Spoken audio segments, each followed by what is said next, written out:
Hello students. So today in our class we are going to discuss about pressure in the case of fluids.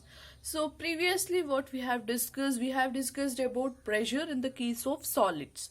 Now it is about fluids. So fluids is nothing but it is about the liquid as well as gases. So combination of liquid and gases are called as fluids. So fluids, how the pressure will be there in the case of the liquids. So since you know in the previous class we have discussed this. So for example, if you are consider any bottle, if you fill the water with the bottle, there will be a pressure which will be exerted on this liquid on the on the walls of the container.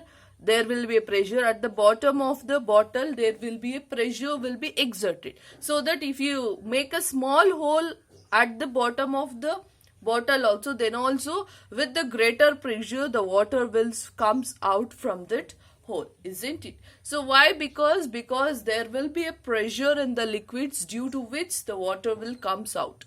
Similar to this, even though even the gases will also having some of the pressure. If you have considered a balloon. If you fill the balloon with the air, now if you pinch it at any of the end of the balloon, means then also with the greater pressure the air will comes out.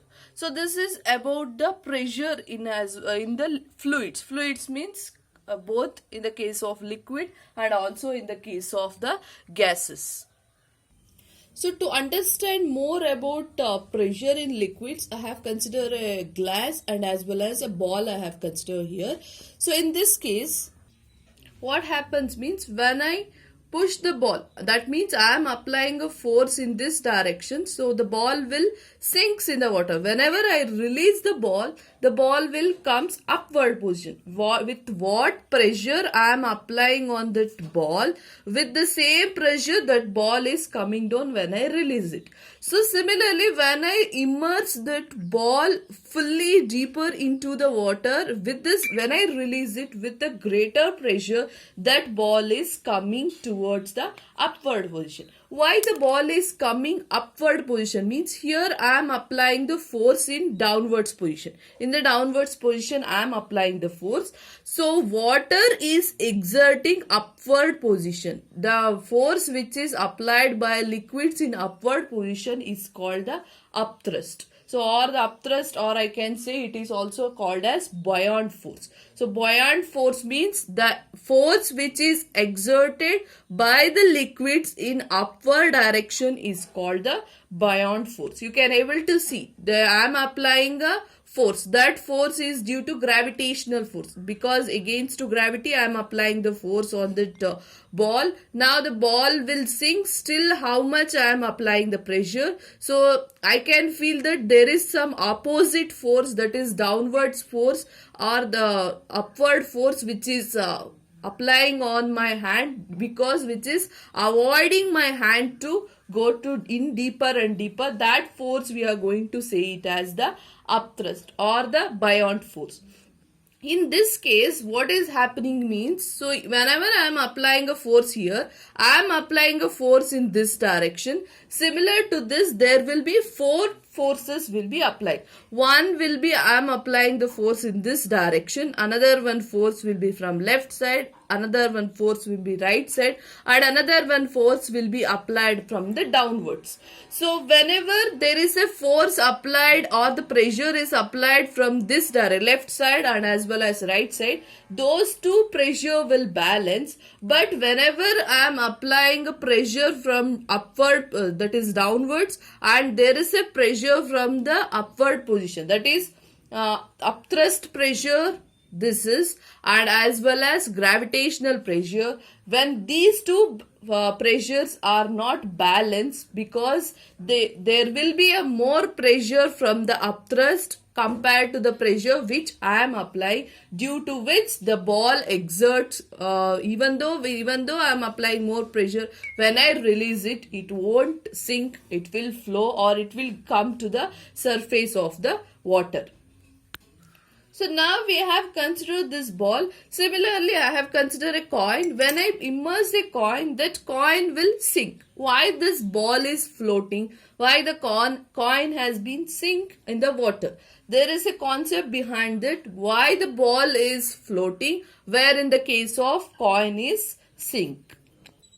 So by those activity, we have concluded that there is a tendency of a liquid to apply an upward force. That tendency is called the buoyancy, or it is also called upthrust. So this force which is applied on a liquid, that is applied on upward force, that is called the buoyant force. And after that we have known about, I have considered a ball and as well as a coin I have considered. In these two cases I have saw that ball will be floating on the water and coin has sink on the water.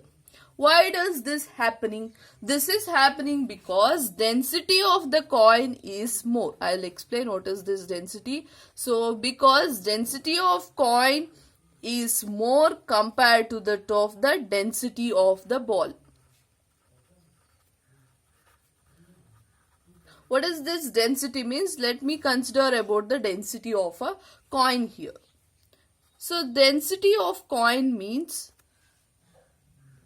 here density is nothing but it is about the mass per unit volume. So for how much volume? Volume means in a liquid, if you have considered in the liquid, this coin, what is the mass of the coin with respect to unit volume we are going to consider. Since the mass of the coin is more, then density of the coin will also be more here. So density is nothing but mass per unit volume. Since the density of coin is more than the density of water, if you consider the density of coin and as well as density of water, density of coin is more compared to the density of water, due to which the coin will sink.